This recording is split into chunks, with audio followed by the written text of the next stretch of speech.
Ako ang inyong Lolo Paen at ito ang aking kwento. Bakasyon sa Capiz. Sa bayan na ng Laguna ay pinanganak ang magkapatid na Anya at Harold. Taga roon si Aling Lusing na kanilang ina. Samantalang tubong Capiz naman ang kanilang ama na si Mang Will. Dalawa lamang silang magkapatid at ang ate ni Harold na si Anya.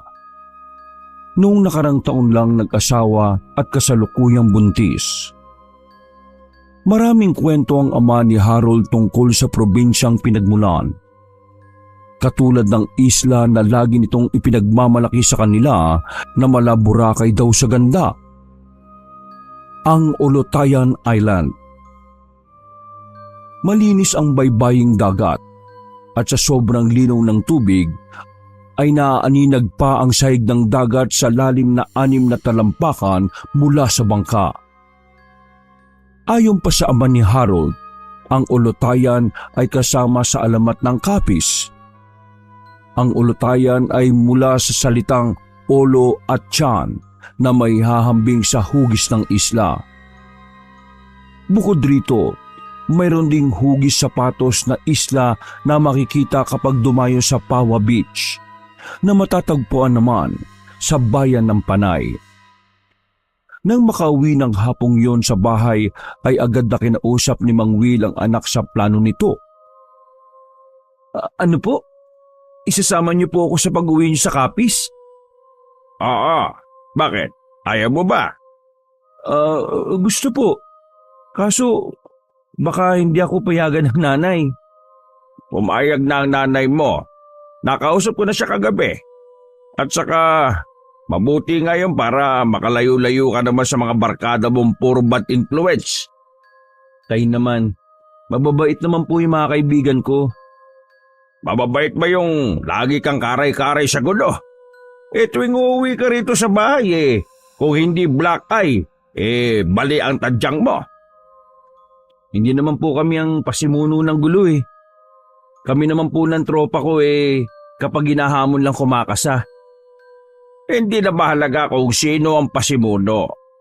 Paano bang umiwas na lang para hindi na magpang-abot, hindi ba? Wala pong duwag sa amin Hindi karuwagan ang pag-iwas sa gulo, tandaan mo yan. Aba, kailan ka pipirme? Kapag patay ka na, o di kaya tuluyan ng nalumpo. Sa tingin mo kaya, dadamayan ka ng sinasabi mong tropa kapag ganun na ang nangyari sa'yo? Wala po kaming iwanan, tay. Iyan po ang moto namin. Ay, alam mo anak, lahat ng yan pinagdaanan ko na. Ika nga papunta ka pa lang, pabalik na ako. Sa klase ng mga kaibigang meron ka, hindi sila yung tipong dadamayan ka sa oras ng kagipitan. Huwag niyo naman po silang husgahan, tay. Hindi niyo naman po hawak ang kalooban nila Hindi yung panghusga. Sinasabi ko lang ang nakikita ko. Matagal na po kami magkakaibigan. Kilala ko na po sila. Bahala ka. Ang akin lang paalala sa'yo. Ikaw pa rin naman na magdidesisyon sa huli kung sino ang pakikasamahan mo. Lagi ko naman po isinasa isip ang mga paalala niyo, tay. Mabuti kung ganon. Tay, kailan po ang alis natin? Bukas na. Ha? Bukas na kagad? As in bukas na? Bukas nga. Ulit mo rin no? Bakit naman biglaan yata? Gahol na ako sa oras para magpaalam sa mga tropa ko. Ala, larga habang may liwanag pa. Magpaalam ka na sa mga tropa mo. Siguraduhin mo lang na uuwi ka kagad Dahil kung hindi pagsasarahan kita ng pinto. Maaga rin kasi yung alis natin bukas ha? Opo, tay. Sige po. Grabe naman kayo sa higpit ngayon. Sige po, lakad na ako. O yung billing ko umuwi ka kagad. Opo. Kung hindi lang dahil sa kuryosidad na marating ang probinsya ng ama, ay nungkang papayag si Harold na sumama rito. Maliban kasi sa mga kwento ni Mang Will, gusto rin malaman ng binata kung totoo na ang kapis ay pugad ng mga aswang. Kahit ang mga kaibigan niya ay naniniwala sa kwentong yon. Binalaan pa nga siya ng mga ito na mag-ingat kapag naroon na. Pag-uwi nga niya ng gabing yon, nakahanda na ang mga gamit niya. Napapakamot na lang tuloy siya sa ulo. Mukhang mas excited pa kasi ang nanay niya sa pagbabakasyon niyang yon. Nang makarating ng Capiz, mainit naman silang tinanggap ng kaanak ng kanyang ama. Lalo na siya na unang beses pa lang niyang nakarating sa lugar. Medyo malayo na rin sa Kabiasnan ang malaking bahay na nakatirik sa malaking lupang pag-aari ng pamilya ng kanyang ama. Laki naman ng bahay na ito. Ilan po ba tayong kwarto rito? 4 sa itaas at 1 rito sa baba. Nung araw kasi, uso talaga ang nagpapagawa ng malaking bahay rito dahil sa malaking pamilya. Noon naman mura pa lang ang mga materyales sa pagpapagawa ng bahay. Sino po tayo ang nakatira ngayon dito? Ang Tio Carlos mo, yung bunso sa aming magkakapatid. Iyon po ba yung bulagong isang mata? Oo, siya ang Tio Carlos mo. Kasama niya po ba yung pamilya niya rito? Matandang binata yon. Naalipasan na ng panahon kaya hindi na nakapag-asawa pa. Oh, bakit naman po? Dahil po ba sa bulag yung isa niyang mata? Hindi. Hindi yun yung dahilan. Kailan lang nabulag yung isang mata noon nang makaharap niya yung isang aswang. Aswang? Tay, totoo po ba talaga sila? Bakit hindi po kayo nagkukwento ng tungkol sa mga aswang na yan sa bahay? Ayaw ng nanay mo Masyado kasing matatakotin yon. Ayaw nun na nakakarinig ng mga kwentong kakatakutan. Lalo na yung tungkol sa aswang. Pwede po ba kayo magkwento ng mga katatakutan sa lugar na ito?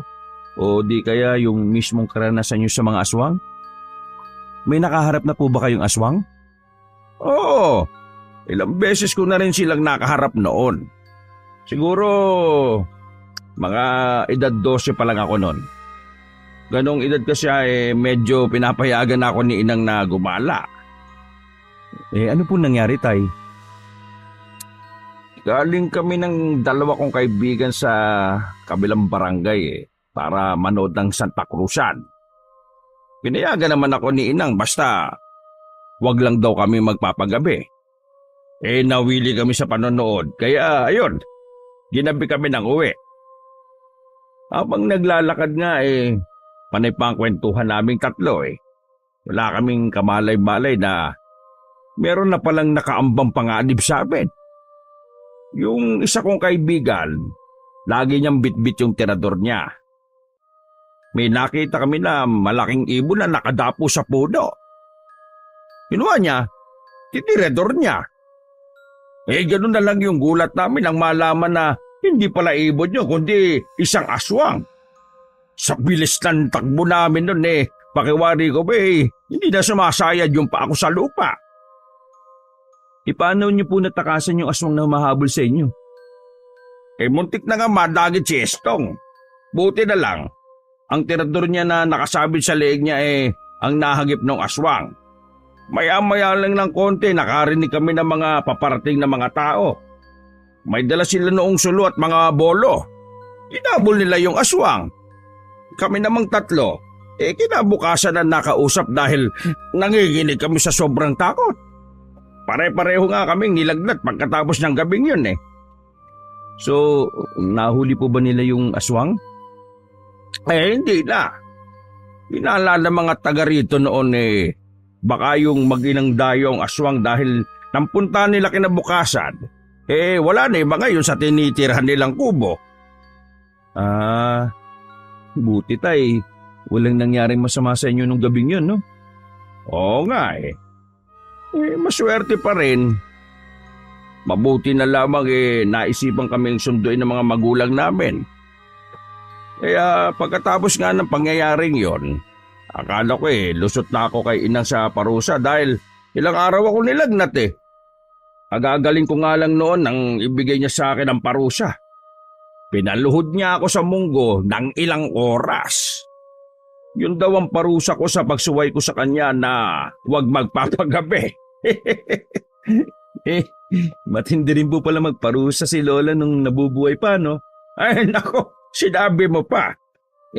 Pagkatapos po nun, may naging karanasan pa rin po ba kayo tungkol sa mga aswang? Ay oo.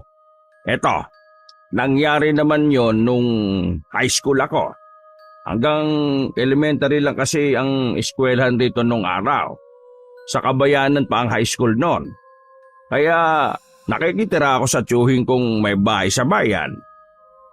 Nung panahon na yon, buntis yung asawa niya. Minsan, nadistino sa malayo yung tiyuhin ko. Kaya kami lang ang naiwan noon at ang dalawa ko pang pinsan na mas bata pa sa akin. Ngayon, ating gabi na noon nang magising kami ng dalawa kong pinsan na parehong lalaki. Makakatabi kami noon sa higaan sa kabilang silid. Abay, nakarinig kami ng malakas na igik ng baboy na umaaligid sa bahay. Para bang galit na galit yun. At gusto kaming pasukin sa loob. Nagtataka kaming tatlo dahil wala naman kaming baboy at wala rin namang alagang baboy yung mga taga roon dahil makakalapit lang yung mga bahay namin doon eh. Ipinagbawal sa lugar ang pagkakaroon ng baboyan. Hindi po kaya dahil sa asawa ng tiyuhin yung buntis kaya pinuntahan kayo ng aswang? Yun nga rin yung naisip ko noon. Kaya dali-dali kong ginising yung tiyahin ko na nasa kabilang silid lang. Abay, ang himbing pa ng tulog nito kung hindi ko niyuyugyug hindi magigising. Sinabi ko kaagad yung tungkol sa baboy. Dali-dali siyang sumilip sa may bintana at nakisilip na rin ako. Nakko, kitang-kita namin yung napakalaking itim na baboy na umaligid malapit sa may bintana. Mapula yung mga mata nito at walang tigil sa pagtulo yung laway niya dun sa bibig. Tapos, inutusan ako ng tiyahin ko na kunin yung itak sa kusina. Minura niya yung aswang at sinabi niyang hindi yun sasantuhin ang itak na hawak niya. Nabulabog na rin yung iba namin mga kapitbahay. Maya-maya umalis na rin yung baboy. Simula nun, tuwing 6:00 ng hapon, lagi na kami nagsusunog ng mga gulong at iba pang goma. Ayaw kasi ng aswang yung mga ganong klase ng amoy eh. Bumalik po ba yung aswang sa bahay ng tiyuhin nyo? Hindi na. At saka, hindi na muling nadistino sa malayo yung tiyuhin ko. Kaya hanggang makatapos ako ng high school, hindi na muling dinayo ng aswang yung bahay ng tiyuhin ko. Grabe tayo, no? Totoo po pala yung mga naririnig kong kwento na kayang magbago ng anyo ng isang aswang? Oo, totoo yun. Hindi lang anyo ng isang baboy ang kaya nilang gayahin. Maging ang kaanyuhan o boses ng tao na malapit sa iyo. Abay, kaya nilang gayahin. Talaga po? Naku, saan na naman wala akong makaharap na aswang habang nagbabakasyon tayo dito, tay. Sa mga kwento nyo pa lang, nagtatayuan na yung mga balahibo ko tingnan nyo. Ano kaya kung makaharap ko pa mismo? Naku, baka himatay na ko. Akala ko ba'y matapang ka? Lagi ka nga sumasali sa basag ulo eh. Tay naman, siyempre iba yun. Mga ordinaryong tao yung kalaban namin ng tropa ko at hindi aswang. Di bale, huwag ka mag-alala. Tuwing gabi lang sila gumagala. Kapag araw, ordinaryong tao lang sila. Hindi mo mahalata na aswang na pala yung kausap o kaharap mo. Bakit po? Hindi po ba sila nananakit kapag araw? Siyempre, takot din silang mabunyag yung tunay nilang katauhan. Lahat ng aswang may kahinaan din.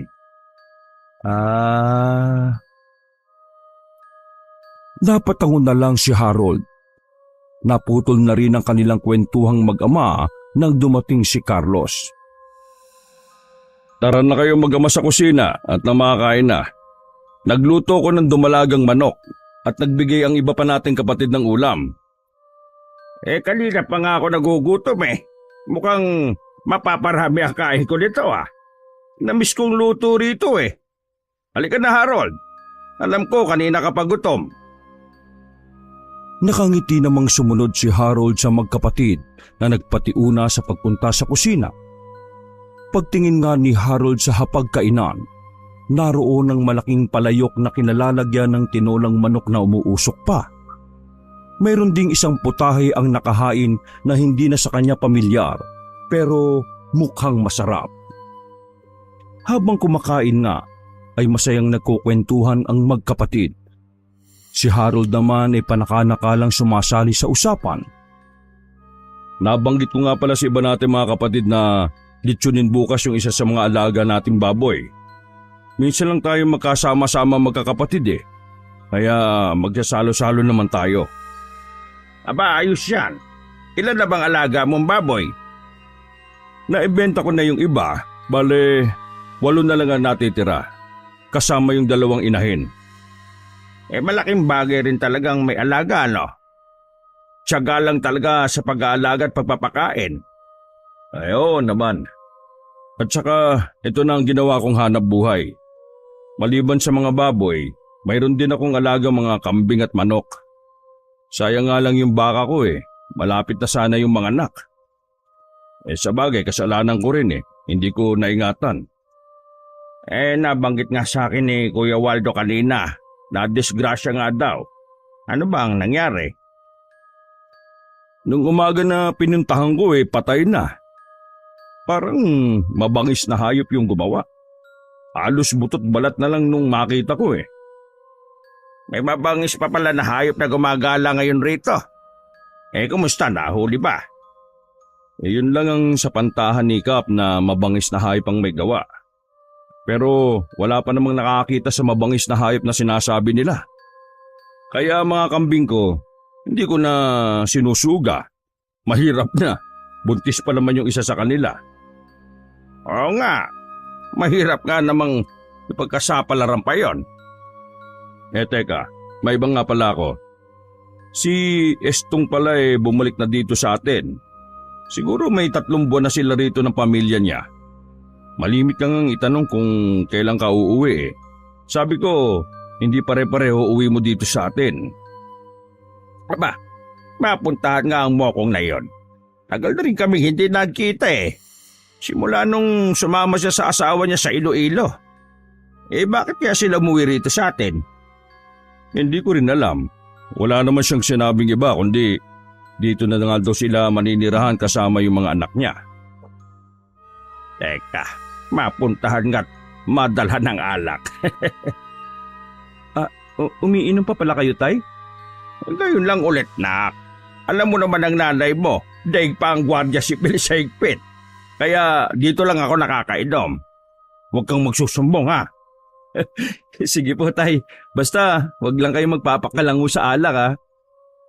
Mabait naman pala tong anak mo ha. Oo naman, sa akin nagmana yan. Hindi katulad nung babae ko, nagmana sa ina. Saksakan din ng duwag at matatakotin. Napuno ng malakas na tawanan nila ang buong kusina. Nagpatuloy pa ulit sila sa masayang kwentuhan. Agad naging palagay ang loob ni Harold sa tiyuhin na masayahin din pala. Hindi rin natuloy ang planong paghahanda kinabukasan dahil sa hindi rin makakarating ang iba pang kapatid na may biglaang lakad. Sa susunod na linggo na lamang daw. Tamang-tama kaarawan yun ni Inang. Walang kaso sa akin yon. Baboy mo naman ang ihahanda eh. Oo, dahil kaarawan yun ni Inang, bala ko sana na dagdagan pa ng isang baboy. Baka may dumating kasi tayong ibang kamag-anak eh. Magbibigay na rin ako ng pandagdag. Ay, kakamiss din si Inang ano. Yung pagiging strikta niya, yun talagang hindi ko makakalimutan. Lahat naman tayo nakaranas ng pagpaparusa ni Inang eh. Pero malaki ang naitulong nun para mahubog tayo na maging mabuting tao. Tama ka dyan. Teka, mukhang uulan pa ata ah. Madilim ang kalangitan eh. Sumili pa si Mang Will sa may bintana. Makulimlim nga ang panahon at malamig at mamasa-masa ang simoy ng hangin. Tutuloy pa po ba kayo sa bahay ng kaibigan nyo, Tay? Oo, nagpasabi na kasi akong pupunta ako eh. Kakahiya naman kung hindi ako sisipot. Saka, malapit lang naman ang bahay ni paring Istong dito. Basta kung umulan ng malakas ha, huwag na muna kayong umuwi. Alam mo namang tumataas ang tubig sa may sapa. At tatawid pa pala ng sapa ang bahay ng kaibigan nyo, Tay? Oo, doon na talaga nakatirik yung bahay nila noon pa. Kapag umuulan o di kaya kapag umulan sa bundok, asahan na ang pagtaas ng tubig sa sapa. Hindi siguro pamilyar sa inyo ang sapa, Harold? Opo. Hindi nga po. Hindi ba yung delikado? Huwag na kayong mag-alala pa. Para namang hindi ako lumaki sa lugar na ito. Hindi na nga nagpapigil pa si Mang Will na puntahan ang bahay ng kaibigan na matagal nang hindi nakikita. May kalahating oras nang nakakaalis ang ama nang biglang bumuhos ang malakas na ulan na sinabayan pa ng matatalim na kidlat at panakanakang pagkulog. Hindi maiwasang mag-alala ni Harold sa ama habang nakatanaw sa labas ng bintana. Nakarating na kaya ang Itay sa bahay ng kaibigan niya? Tsak yun. Wala pa namang kalahating oras ang pagpunta ron. Sana naman tumigil ang ulan, no? Baka mamaya kasi malasing ang Itay at makalimutan na mataas ang tubig sa sapa. Huwag kang mag-alala. Kapag gabi na at wala pa si kuya, susunduin ko siya sa bahay nila Estong. Mabuti pa magmerienda ka muna. Nagdala ang tiyangsedes mo ng inday-inday eh. Isa yung klase ng kakanin na dito mo lang makikita. Tuwing undas lang yun niluluto pero dahil nandito nga kayo mag-ama, gumawa ang tiyangsedes mo. Inday-inday. Aba, kakaiba po ang pangalan ha. Sige nga po, sabayan niyo na po ako.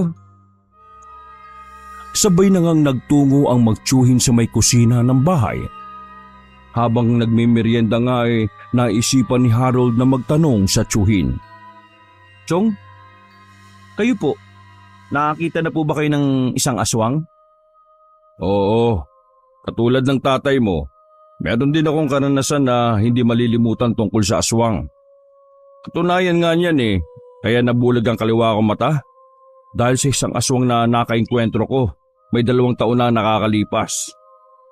Ano po nangyari? Maulan noon. May 1 buwan pa lang nang mabili ko yung isang bisero na baka.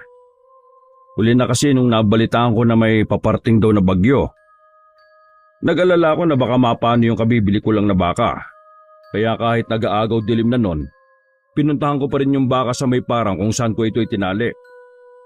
Wala na nung katao-tao sa daan. Palakas rin ang palakas ang hangin. Naabutan ko sa ilalim ng puno yung bisero. Nanginginig sa lamig. Pero may napansin ako na tila hindi dahil sa lamig kaya ito nanginginig. Takot. Yun ang nabanag ko sa mata nito. Ang ginawa ko, nagpalinga-linga ako sa paligid. Wala naman ako napansin na kakaiba. Latag na rin ng mga oras na yun ang dilim. Hinila ko na yung tali ng alaga ko. Ngunit kahit anong gawin ko, ayaw niyang umalis sa kinatatayuan niya. Ginawa ko, kumuha ko ng patpat at pinalo ko siya sa may puwetan. At saka lang ito naglakad. Nung nasa kalagitnaan na kami ng paglalakad, biglang tumigil na naman yung alaga ko. Nagwawala rin ito na parang may kinatatakutan. Pagkatapos po, ano po nangyari? Hindi na napigilan ni Harold ang magtanong nang biglang huminto sa pagkukwento ang tsuhin. Tingin pa nga ng binata ay tila bumalik ito sa nakaraan. Kahit ako ng mga sandaling yun may kakaiba ng nararamdaman. Bigla kasing umalinsangan yung paligid. Pagtingin ko sa harapan ng daraanan namin, may isang bulto doon na nakatayo. Inilawan ko yun ng dala kong lampara pero nakatungo yun eh. Hindi ko maaninag yung muka. Pero natitiyak ko na babae yun. Dahil na rin sa figura nito at suot na damit na bulaklakin. Ginawa ko, agad kong kinapa yung karit na nakasabit sa bewang ko. Tapos, ano po yung sumunod na nangyari? Teka, hihinga muna ako ah. Alam ko na kaagad noon na posibleng aswang yung kaharap ko. Dahil sa pagwawala ng alaga ko, ayun, nabitiwan ko yung tali niya at saka tumakbo palayo. Hindi ko na nahabol kasi bigla akong inatake ng aswang eh. Alos, masok ako sa masangsang na amoy ng bibig nito. Nagpambuno kami nito hanggang mabitiwan ko yung hawak kong karit. Akmang pupulutin ko na ito nang biglang tusukin ito yung kaliwa kong mata nung matulis niyang kuko. Halos mapugto yung hininga ko nung sa sobrang sakit. Hawak ko yung dumudugo kong kaliwang mata habang umaatras ako palayo. Maya-maya nakarinig kami ng mga yabag na paparating. Nataranta yung aswang. Bigla na lang yung nawala sa matataas na damo. Ang mga kapatid namin ng itay mo at ilang kapitbahay ang paparating. Sinundan daw nila ako dahil baka mapano ko dahil sa bagyo. Tapos nakasalubong rin daw nila yung alaga kong bisero. Ang huli kong natatandaan, biglang nagdilim yung paningin ko at paggising ko nasa ospital na ako sa bayan. Grabe. Sino po kaya yung aswang na yun?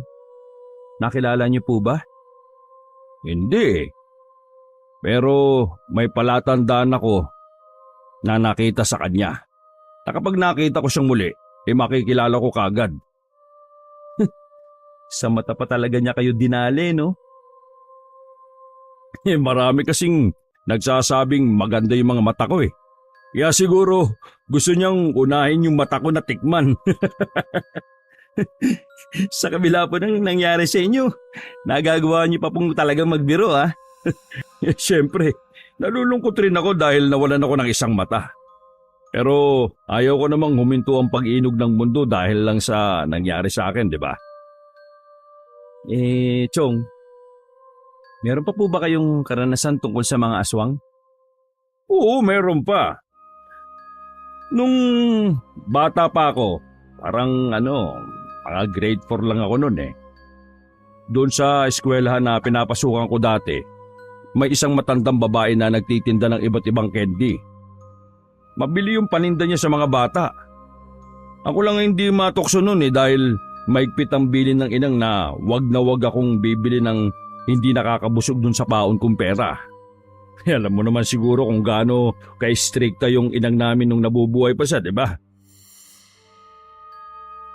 Araw ng Biyernes. 3 kaming cleaners noon kaya naiwan kami ng 2 ko pang kaklase. Nang uwian na at pareho sila nang uuwian, nagkasabay sila. Ako naman sa ibang direksyon. Nung naglalakad na ako, namataan ko yung matandang tindera. Nagtataka ako kung bakit patungo siya sa kakahuyan. Wala naman doong bahayan. Dala ng kuryosidad, sinundan ko siya. Tapos, ganun na lang yung gulat ko nung bigla siyang nagtago sa malaking puno. At paglabas niya ron, isa na siyang magandang babae. Pero parehas lang yung damit nila ha. Noon ko lang din napansin na pahapon na nun. At dahil natatakpan ng malalaki at mayayabong na puno yung lugar, lalo yung dumilim. Nagtatatakbo na ako pauwi sa bahay. Saka ko'y kinuwento kay inang yung nasaksiyan ko. Chong, aswang din po ba yung matanda? Oo, iho. Isa sa kakayahan nila, ay pabatain ang itsura upang makahanap ng mabibiktima. Ano pong sabi ni Lola nung magsumbong kayo sa nasaksihan nyo? Ay di siyempre, maigpit niya akong bidilinan na huwag nang lalapit sa matandang yon o kahit na tumingin sa mga mata nito. Meron din siyang ipinasuot sa akin pulseras noon na gawa sa mga beads. Tapos noon, ilang beses ko pang nakita yung matandang yon. Minsan tinatawag niya ako pero hindi ko siya pinapansin katulad ng bilin sa akin ni Inang. Tapos bigla na lang nawala na at hindi na bumalik na eskwelahan pa yung matanda. Manghang-mangha si Harold sa narinig niyang kwento tungkol sa karanasan ng kanyang tiyuhin.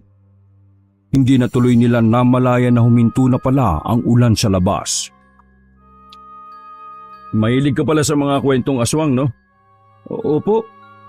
Curious po kasi ako kung totoo ba talaga sila o panakot lang sa mga bata gaya ng sinasabi ng ilan. Di napatunayan mo ng totoo sila at hindi lang basta panakot sa mga bata. Oo nga po, Chong. Sana naman habang nandito kami, wag naman sana akong makaengkwentro ng aswang. Hindi natin masasabi yan. Mahaba-haba pa naman ang bakasyon nyo rito. Tsak, marami ka pang matutuklasan dito sa lugar namin ng ama mo. Napatitig naman ng husto si Harold sa tiyuhin para kasing may ibang kahulugan ang sinabi nito. Medyo kinabahan tuloy siya. Yan, buti naman tumila na ang ulan. Hindi po kaya tumaas yung tubig sa sapa? Di naman siguro. Kung sakali man hindi hayaan ni Estong na umuwi ang itay mo. Mabuti pa, samahan mo ko magpakain ng mga alaga ko sa likod bahay. Mahilig ka din ba sa hayop?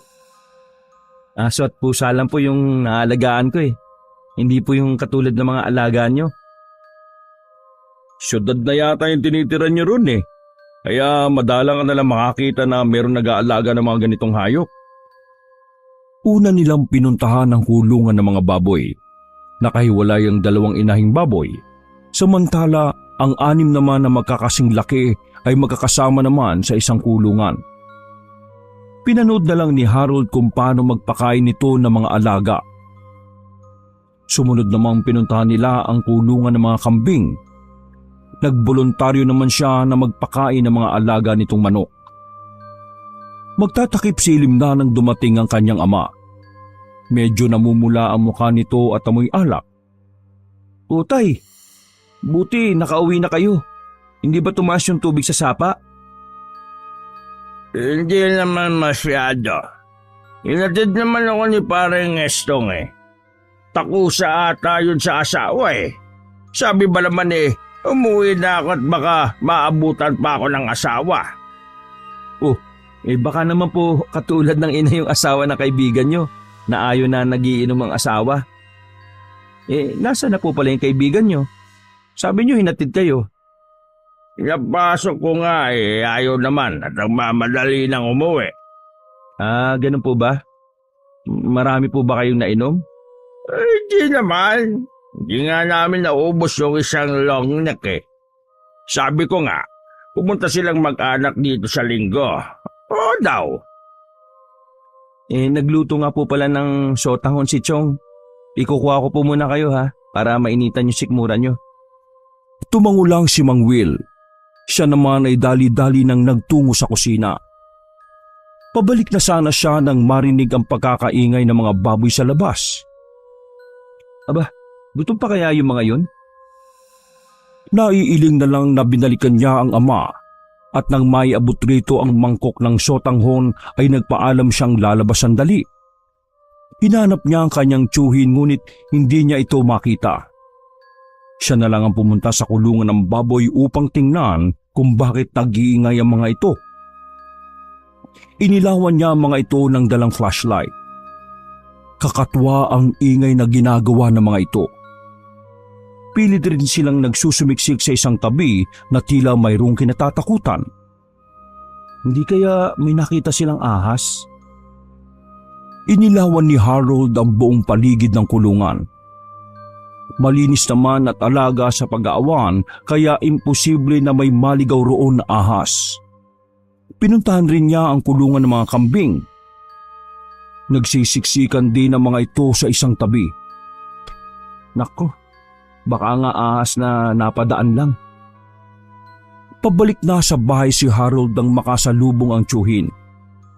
Oh, anong ginagawa mo rito? Nakakaingay po kasi yung mga alaga niyong baboy eh. Tiningnan ko lang kung ano yung nangyayari. Baka po kasi may nakita silang ahas. Nangunot naman ang noon ni Carlos at nilagpasan si Harold. Tiningnan din nito ang kulungan ng mga alaga.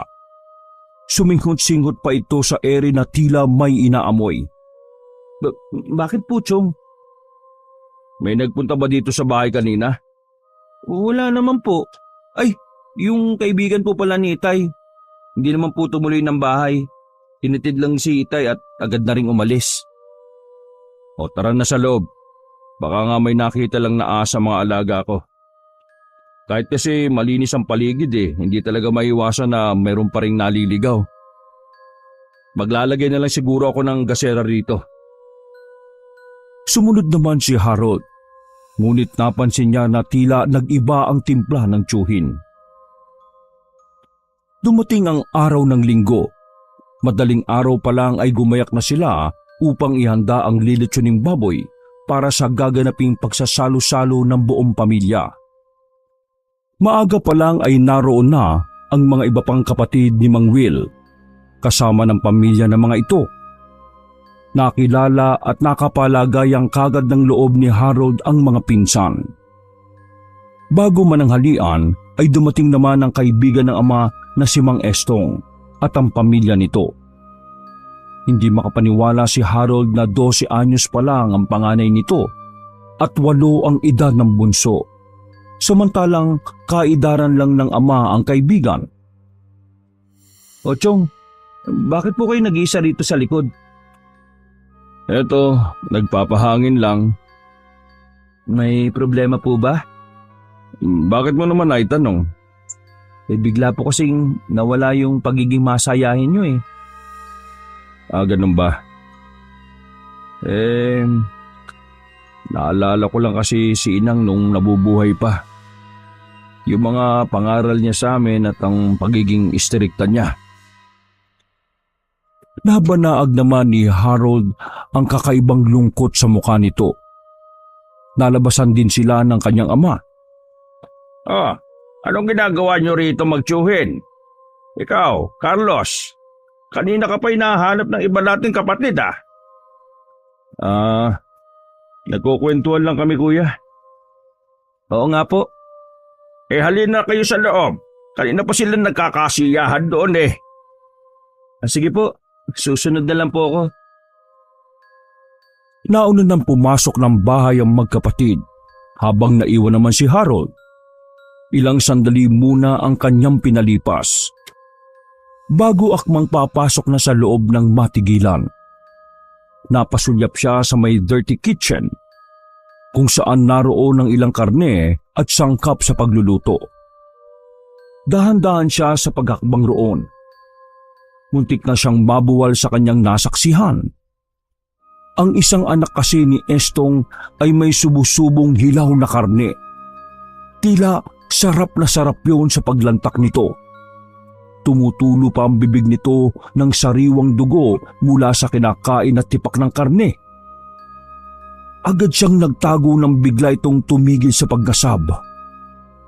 Nang muli siyang sumilip, ay wala na roon ang bata.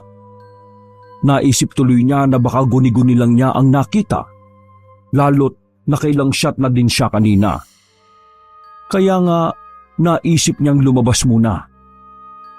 Bumalik na lang siya sa loob ng bahay. Hinanap ng kanyang mga mata ang 2 anak ni Estong na abala sa pakikipaglaro sa ibang mga bata na naroon. Siguro nga, namalikmata lang ako.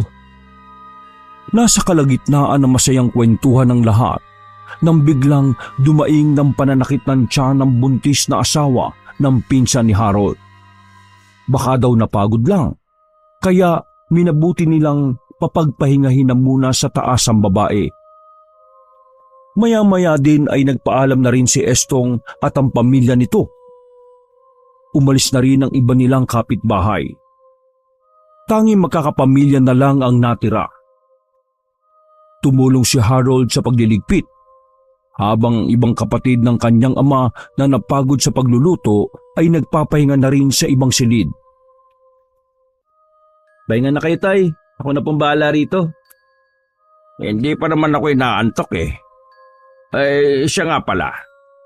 Napag-usapan namin na pumunta ng Ulatayan Island para makita mo naman. Iyon po ba yung lagi niyong kinukwento sa amin na Malaburakay ang ganda? Oo, at sa iba pang lugar na pwedeng pasyalan rito. Naputo lang kwentuhan ng mag-ama nang makarinig sila ng malakas na kalabog sa may bubungan ng bahay at kasunod ng malakas na tili mula sa buntis na asawa ng pinsan ni Harold. Nagkatinginan pa silang mag-ama bago tumakbo paakyat sa ikalawang palapag ng bahay.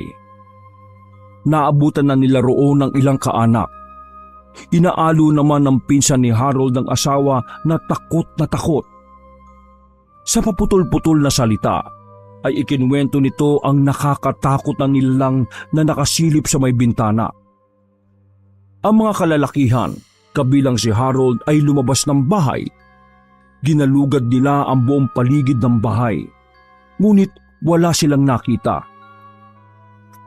Tsak na, nakatakas na yon. Aswang po kaya yun?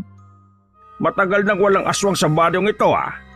Kung merong mapapadpad, malamang mula sa malalayong isla at dito gusto mambiktima.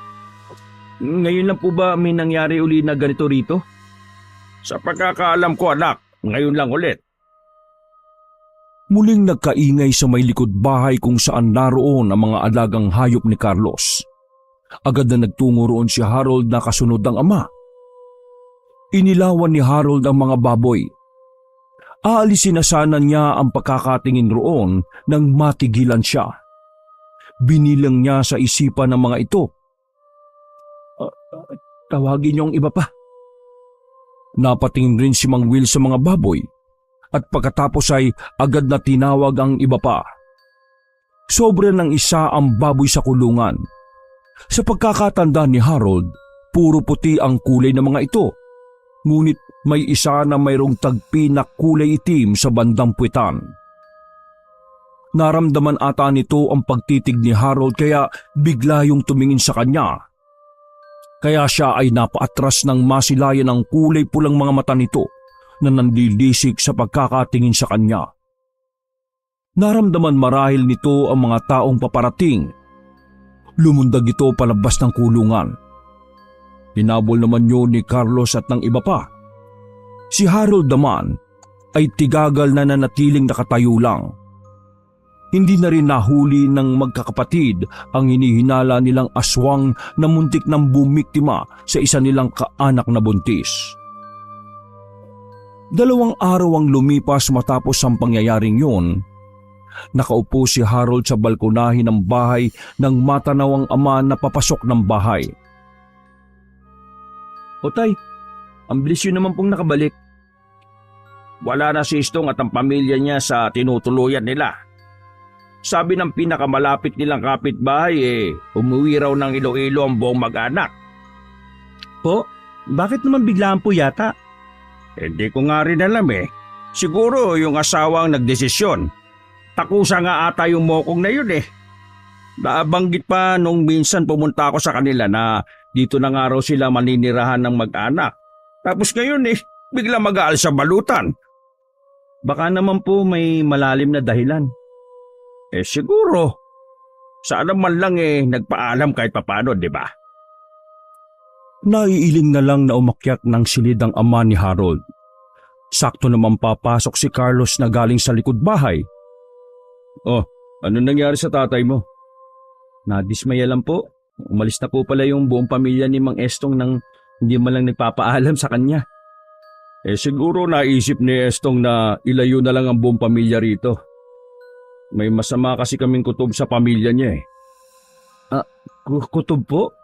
Na baka sila yung aswang? Tumango naman si Carlos habang titig na titig sa kanya. Hindi na rin nagdalawang isip si Harold na sabihin ang nakita ng araw na yon tungkol sa isa nitong anak. Kahit papaano ay nasagot ang ilang tanong sa kanyang isipan. Hindi akalain ni Harold na ang pagpunta niya sa lugar na yon ay hindi lang ang ipinagmamalaki na isla ang kanyang mararanasan, kundi ang makaharap rin ang aswang na hindi niya akalain na totoong nabubuhay. Bago matapos ang bakasyon nilang mag-ama, ay naglibot pa at muli nilang dinayo ang Ulatayan Island. Nangako pa siya sa kanyang tiyo Carlos na muling magbabakasyon sa Capiz. Wakas!